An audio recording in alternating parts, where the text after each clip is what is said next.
जो आज का विषय है जिस पे बात करने वाला हूँ ये बहुत ही गंभीर विषय है। हमारे उत्तर प्रदेश में जो अवैध खनन है बहुत ज़ोरों शोरों से होता है। नदियों में बड़े बड़े गड्ढे हो गए हैं और पता ही नहीं चलता कि आखिर ये बालू खा कौन रहा है, किसके पेट में जा रही है बालू। ये ज़्यादातर जगह अवैध खनन जो है होता है। और अगर जो भी अधिकारी हैं जो भी इस चीज़ को संज्ञान में ले वो पता कर सकते हैं जहाँ भी नदियाँ गई हैं और जिस गांव की नदी का टेंडर नहीं है या वहाँ के लिए रास्ताएं नहीं हैं, वहाँ पूछिए, वहाँ जाके निरीक्षण करिए, साथ में पूछिए लोगों से।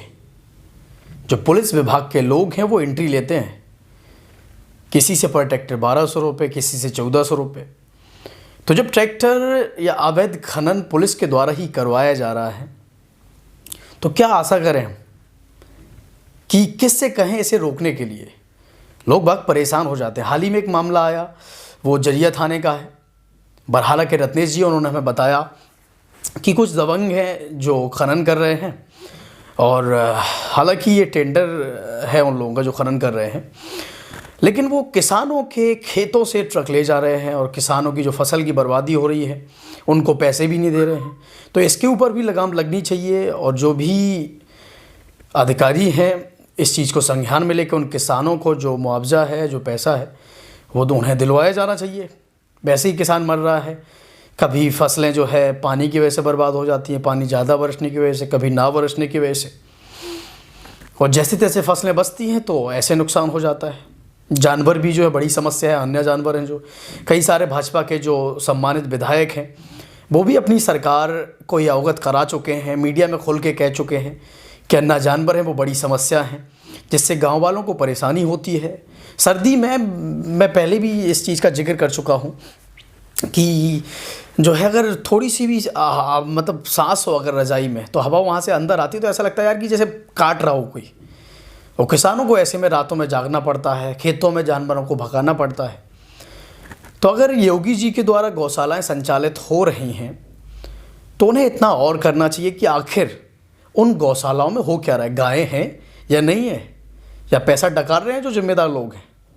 तो इन चीज़ों का ख़ास ध्यान रखा जाए। किसान वैसे ही परेशान है, किसान आंदोलन चल रहा है। और हाँ, दोबारा मैं ये बात दोहराऊंगा कि जो भाई किसानों को खालिस्तानी कह रहे हैं वो यहाँ दिल्ली आए और देखें आखिर कैसे खालिस्तानी है। अगर खालिस्तानी है तो उनका पर्दाफाश करें। एक और बात और कहूँगा, मैं दोहराऊंगा, हालांकि एक बार और ये बात बोल चुका हूँ मैं कि बहुत बड़ा किसान आंदोलन है। इसमें कुछ लोग हो सकते हैं जो अराजक हों या जिनकी भाषा अमर्यादित हो, तो उनको छोड़िए और किसानों का साथ दीजिए। जो किसान हैं जैसे कि हमारे उत्तर प्रदेश में ही है, जो एमएसपी है वो कुछ निर्धारित होती है। मान लीजिए गेहूं का एमएसपी है 1950, 1975 ऐसे है, लेकिन किसान मजबूर हो जाते हैं। मजबूरन उन्हें जो है 1500-1600 रुपये में अपनी जो फसल है वो बेचनी पड़ती है। तो किसानों की लड़ाई बड़ी व्यापक है।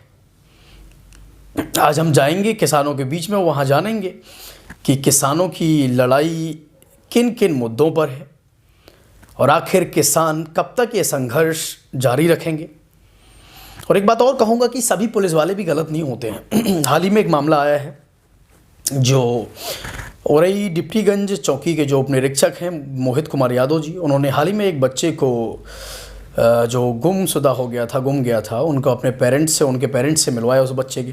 तो कुछ पुलिस वाले अच्छे भी होते हैं। साबिर अली जी भी है जो हमें पता चला है, पुष्पेन जी हैं गरमेश, उन्होंने बताया कि जो साबिर अली हैं उन्होंने भी बच्चों को ढूंढने मदद की। एक बच्चे को उनके पेरेंट्स को सौंपा है, माता पिता को सौंपा है उस बच्चे को।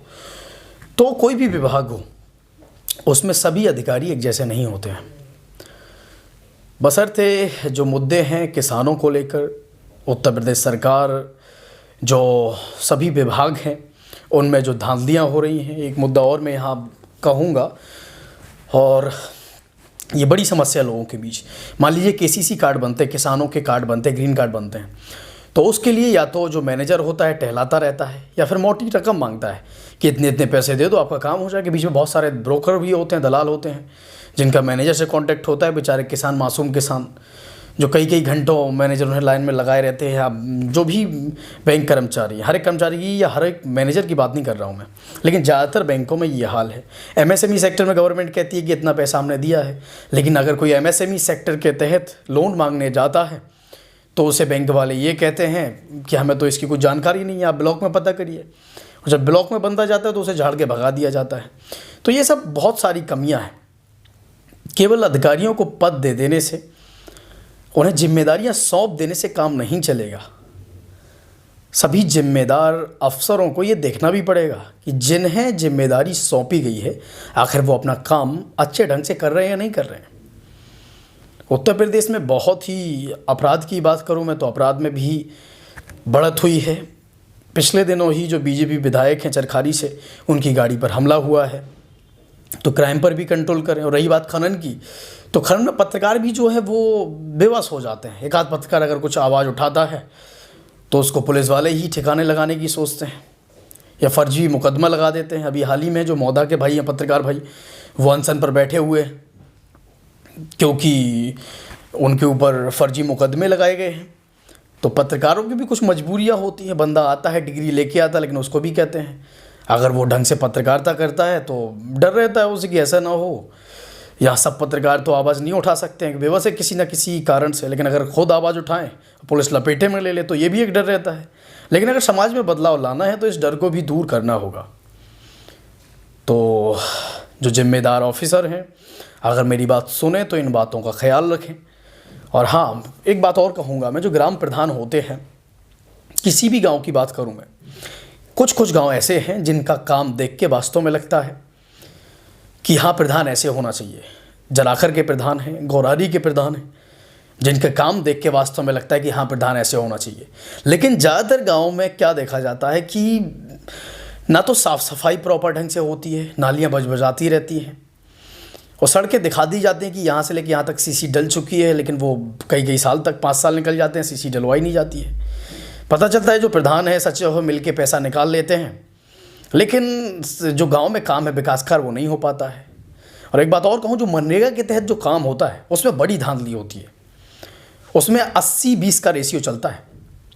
80% है वो प्रधान जी सचिव ले लेते हैं, 20% बेचारे कार्ड धारक को देते हैं। हालांकि कार्ड धारक की भी गलती है क्योंकि वो बिना मेहनत के पैसा पा जाता है, तो उससे 20% ही बहुत है।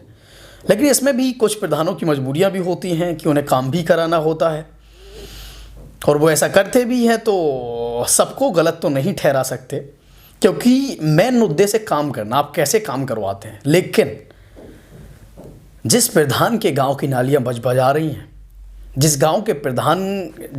प्रधान के गांव में आवास आवंटित नहीं हुए हैं जिनको ज़रूरत है, और जिन्हें ज़रूरत नहीं है, या जिनके पहले से 2 मंजिला मकान बने हैं उन्हें आवास आवंटित है, तो उन प्रधानों की जो है जांच होनी चाहिए और ढंग से देखा जाना चाहिए कि आखिर प्रधान ने जो है पैसा किसी भी तरीके से निकालो तुम, लेकिन कम से कम गाँव के काम में तो लगाओ, विकास में तो लगाओ।